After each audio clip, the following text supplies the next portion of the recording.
Narmada superfast ન્યૂઝમાં આપનું હાર્દિક સ્વાગત છે। ડેડિયાપાડાના ધારાસભ્ય ચેતરભાઈ વસાવા પોતાના મત વિસ્તારની પ્રાથમિક શાળાઓની મુલાકાતે મારા મત વિસ્તારની પ્રાથમિક શાળાઓની મુલાકાતમાં નીકળ્યો છું। આ મારી ત્રીજી પ્રાથમિક શાળાની મુલાકાત છે, પણ આ ચોપડી ગામમાં આવ્યા બાદ જોયું તો આ શાળાનું તાળું મારેલું હતું। તો ગામના યુવાનોને, અહીંના એસએમસીના સભ્યોને મેં પૂછ્યું કે શાળા કેમ બંધ છે, તો આ શાળામાં શિક્ષક જ નથી। અહીંયા 32 જેટલા વિદ્યાર્થીઓ છે। આ ગામમાં 300 થી પણ વધારે વસ્તી છે। આનાથી પણ વધારે બાળકો અહીંયા ભણવા માંગે છે, પણ શિક્ષક ના હોવાના કારણે આ બાળકોનું ભવિષ્ય અંધારમય છે।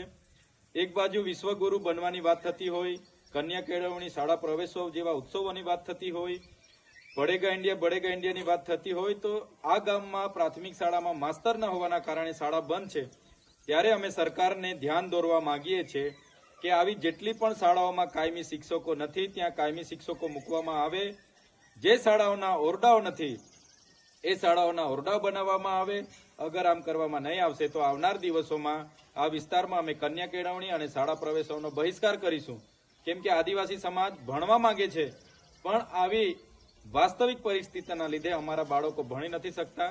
એટલા માટે અમે સરકાર આમાં ગંભીરતાથી નોંધ લે એ સરકારને અમે વિનંતી કરીએ છીએ।